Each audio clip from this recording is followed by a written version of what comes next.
الله نزل أحسن الحديث كتابا متشابها مثاني تقشعر منه جلود الذين يخشون ربهم ثم تلين جلودهم وقلوبهم إلى ذكر الله ذلك هدى الله يهدي به من يشاء ومن يضلل الله فما له من هاد. إن الحمد لله نحمده ونستعينه ونستغفره ونعوذ بالله من شرور أنفسنا وسيئات أعمالنا. من يهده الله فلا مضل له ومن يضلل فلا هادي له، وأشهد أن لا إله إلا الله وحده لا شريك له، وأشهد أن محمدًا عبده ورسوله. أما بعد، قال الله سبحانه وتعالى: يا أيها الذين آمنوا اتقوا الله حق تقاته ولا تموتن إلا وأنتم مسلمون. يا أيها الناس اتقوا ربكم الذي خلقكم من نفس واحدة وخلق منها زوجها وبث منهما رجالا كثيرا ونساء، واتقوا الله الذي تساءلون به والأرحام إن الله كان عليكم رقيبا. يا أيها الذين آمنوا اتقوا الله وقولوا قولا سديدا يصلح لكم أعمالكم ويغفر لكم ذنوبكم، ومن يطع الله ورسوله فقد فاز فوزا عظيما.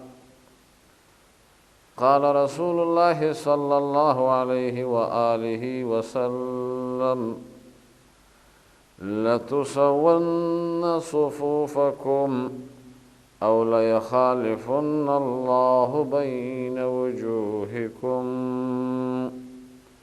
أو كما قال صلى الله عليه وآله وسلم.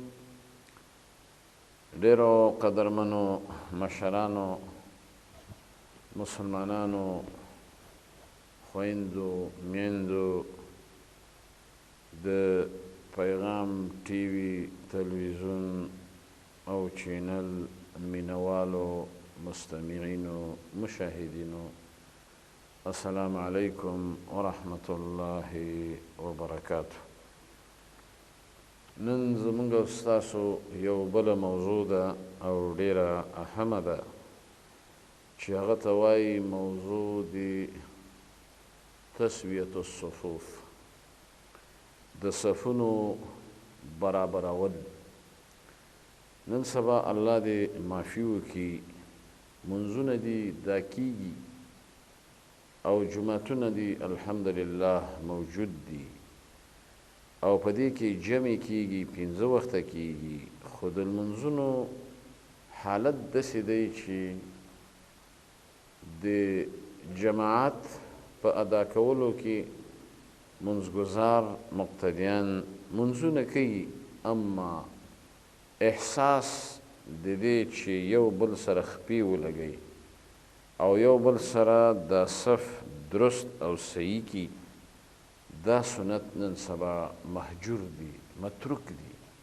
د دې وجې نه مسلمانان چې پریشانی او مشکلات سره مخی او په خپلو کې سره اختلاف وي، د هغې ډېر وجوهات دي. یو دقه چې په جمع دریږي، په صف کې دریږي، خپه د خپې سره نه لګوي، اوږه د اوږې سره نه لګوي، نو دغه وجه ده چې نن مسلمان د مسلمان سره خفه، مسلمان د مسلمان سره دشمنی. او دا حدیث دی چې نبی کریم صلی الله علیه وسلم په دې حدیث کې فرمایلی دي لتسون صفوفکم، خامخا به تاسو خپلو کې صفونه برابروئ د جمع په دوران کې، په لمانځه کې، په مسجد کې. او که دا کار ونه کوئ او لیخالفن الله بین وجوهکم، الله به ستاسو مخونه سره مختلف کی، زړونه به سره مختلف کی. نو د دې وجې نه هغه لمونځ چې د صفونو خیال پکې وساتلی شي او خپې د خپې سره ولګېږي، اوږه د اوږې سره ولګېږي، تاسو باور وکئ په هغه لمانځه کې خوند وي، لذت وي، احساس د مسرت وي. او کله چې مونځ کوئ او صف کې فاصله او صفونه مخکې وروسته، نو دغه شان د مسلمانانو زړونو کې کوږوالی وي، ماتوالی وي، نفرت وي. دا یو حقیقت دی او تجربه ده.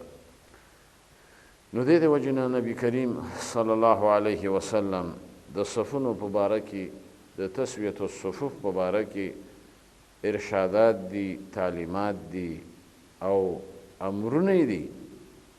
په دې باندې نبی کریم صلی الله علیه وسلم امر کړی. او د بخاری په حدیث کې، د صحیح مسلم په حدیث کې صحیح احادیث دي. په بخاری کې روایت دی نبی کریم صلی الله علیه وسلم فرمایلی دي سو صفوفکم، صفونه برابر کړئ. او بیا فرمایلی دي فإن تسویة الصفوف یا فإن تسویة الصف من تمام الصلاة، ځکه دا صف برابرول دا د لمانځه د پوروالي څخه دی، په دې سره لمونځ تکمیلي. د صحیح مسلم په روایت کې راځي سو صفوفکم فإن تسویة الصفوف من اقامة الصلاة یا من اقام الصلاة، دا د صفونو برابروالی دا کوئ او دا ځکه چې په دې سره ستاسو د لمونځ قوام راځي، د لمونځ درستوالی راځي. ای ورونو دا دواړه حدیث د بخاري او د مسلم. او زمونږ اهل علم مسلمانان په دې عقیده دي چې اصح الکتب بعد کتاب الله صحیح البخاري. په کتابونو کې پس د الله د کتاب نه وروسته معتمد کتاب، صحیح کتاب هغه د بخاري کتاب دی چې دا د احادیثو هغه یو مجموعه پکې ده. او نن سبا په هر ځای مدارسو کې که علما دیوبندیان دي، که هغه اهل حدیث دي، که هغه بریلیان دي، که د هر مکتب فکر سره تعلق لري، نو هغه به په دوره حدیث کې بخاري هغه وایي، پړاوی وي. نو هغه کې دا حدیث شته. بیا ورپسې په دویمه درجه کې صحیح مسلم کې دا حدیث امر د رسول الله دا پکې شته. د دې وجې نه قدرمنو عزیزانو، دا عمل چې مونږ کوو په دې بنیاد به کوو چې الله ویلي رسول مونږ ته فرمایلی دي، ځکه دا د الله د طرفه استازی دی، لیږل شوی دی، د ده په تابعدارۍ باندې مونږ ته امر شوی. اتبعوا ما انزل الیکم من ربکم، مونږ په دین باندې مکلف یو، مونږ د الله د نبی په تابعدارۍ باندې مکلف یو. ما اتاکم الرسول فخذوه، چې څه تاسو ته رسول راوړي درکړي نو هغه راواخلئ، عمل پرې وکئ. وما نهاکم عنه فانتهوا، او د کوم څیز نه چې تاسو منع کړي دغه نه منع شئ. رسول الله موږ ته ویلي سووا صفوفکم، صفونه برابر کړئ، صفونه درست کړئ، اوږه د اوږې سره، خپه د خپې سره، چې دا ولګئ نو صف به درست شي. نبی کریم صلی الله علیه وسلم به چې په کله په مانځه درېده په جمع، نو هغه به تر هغه پورې تکبیر تحریمه نه ویلی چې تر هغه به یې د مقتدیانو او وروسته د مزګزارو صف برابر کړی نه. تر دې یو حدیث کې راځي د یو کس سینه راوتې و، د الله نبي ګزار ورکړی چې چې دا سینه دې د صف نه راویستې ده، دومره اهتمام. نو دې وجې نه قدرمنو په دې باب باندې باید سړی لږ فکرمند شي، لږ اهتمام وکړي. کم از کم هغه علما، امامان، خطیبان چې هغه د جوماتونو امامان دي او الامام الضامن د الله د نبي حدیث دی وینا ده، دا ضامن دی چې دی به د مقتدیانو، د منځګزارو، د مأمومینو خیال ساتي، خاص کر د منځه په مسایلو کې. او بیا د نعمان بن بشیر حدیث دی، هغه وایي فرأیت الرجل یلزق منکبه بمنکب صاحبه.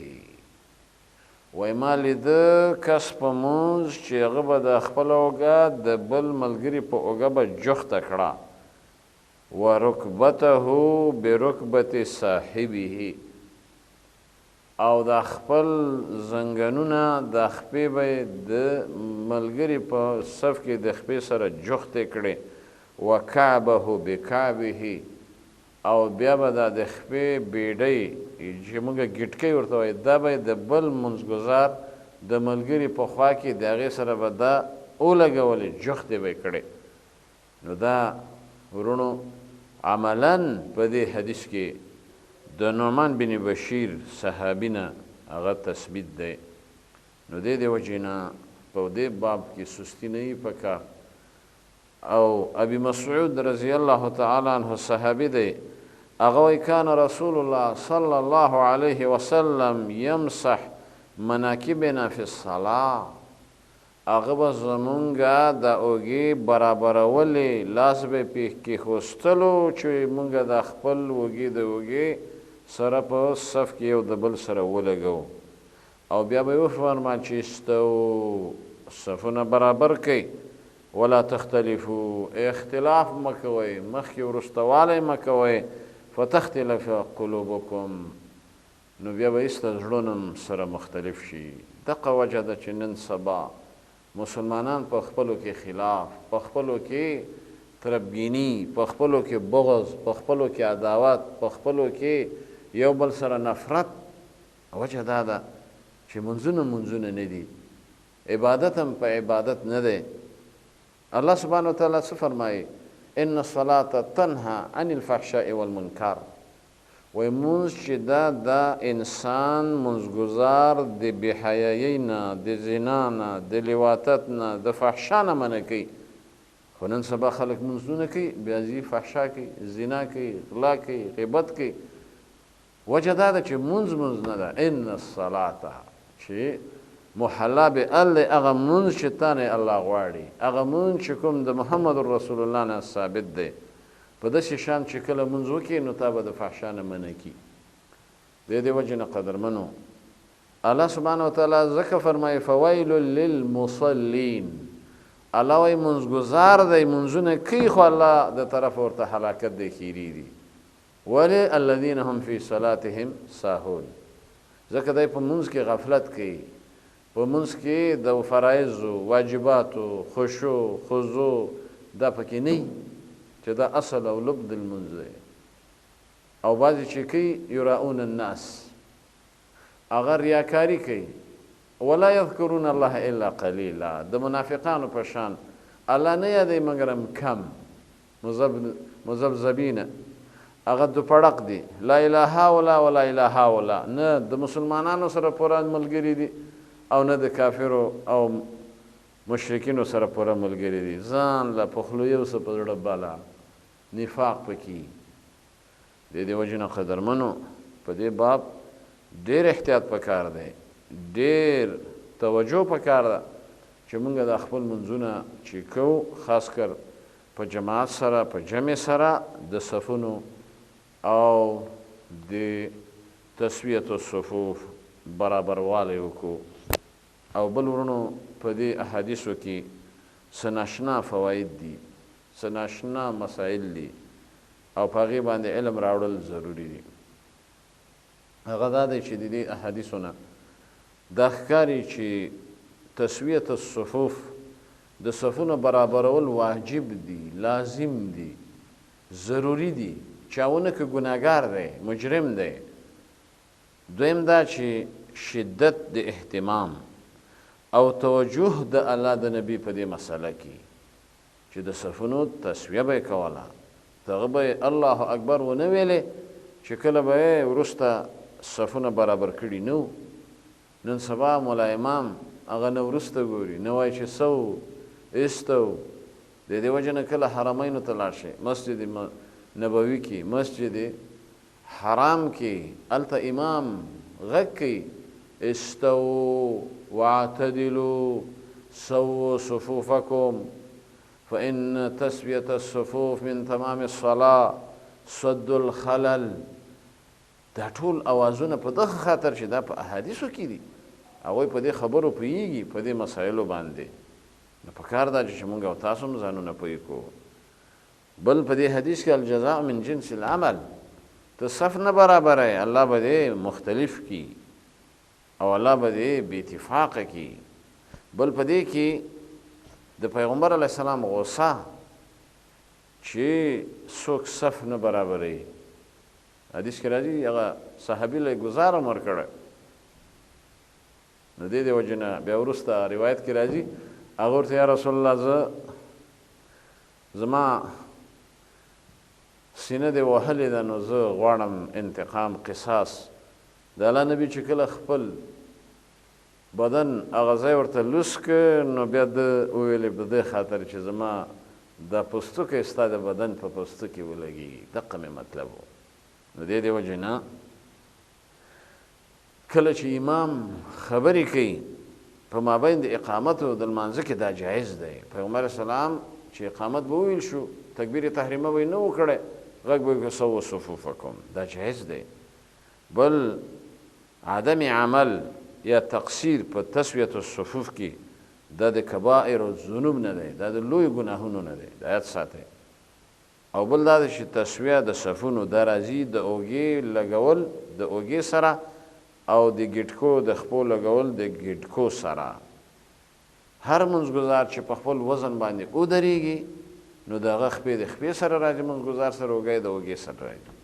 دا خبره غلطه ده، لکه دا بعضې وایي څلور ګوتې به وایي درې.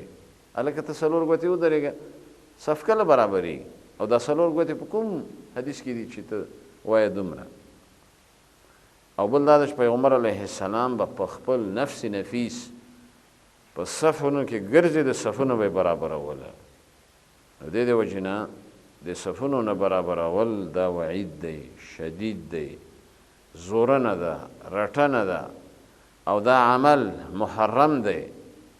او دارنګه کله چې وعید وي په ترک د واجب سره وي یا په فعل د حرام سره وي، او دا دلیل دی چې د صفونو برابرول دا د منځګزارو دپاره د لازمي خبرو نه دی. د دې وجې نه الله سبحانه وتعالی دې موږ او تاسو ته په دې احادیثو باندې عمل نصیب کړي. یو ځل یې موږ په جمع کې ولاړو او اهل علم وو، نو ما خپه ورسره جوختول، هغه به رانه لرې کول. چې کله جمع وشو نو ما له په غوسه مو چې ولې د خپه رانه څه نږدې کول. نو ما ورته ته ولې عالم نه یې؟ نو هغه نه شو ویلی چې نه. ما دا راته وایي چې عالم یې که نه یې؟ وایي ولې نه؟ ما چې عالم یې نو ولې خپه لګول څه بد کار دی، بد عمل دی. هغه خو ملا و، ما ته وایي چې زما خپې بخار کوي، تخنیږي. نو دا څه دلیل دی چې د الله نبي موږ ته ویلي سووا صفوفکم، او هغه دا تاکید کړی، امر یې کړی.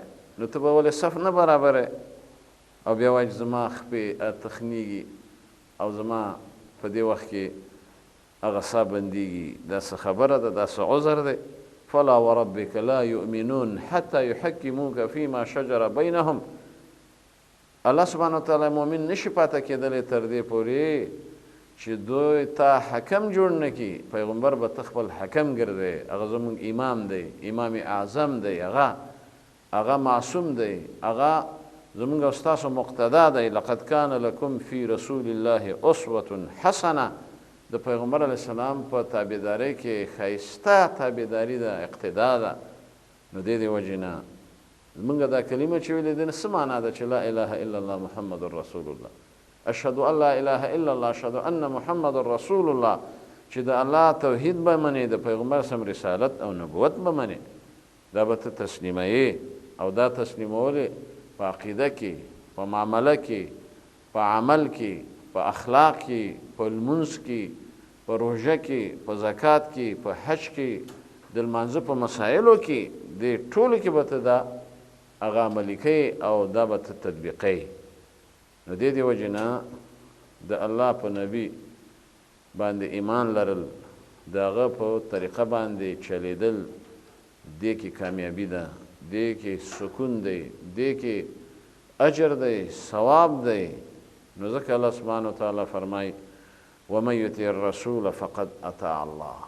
چا چې د پیغمبر تابعداري وکړه د الله اطاعت وکړه، او بیا د الله او د رسول طاعت دا په موږ او تاسو ټولو باندې لازمي ده او فرض ده. الله سبحانه وتعالی دې موږ او تاسو له توفیق نصیب کړي او نور تر بلې حلقې پورې په لوی الله جل شانه سپارم. والسلام علیکم ورحمة الله وبركاته.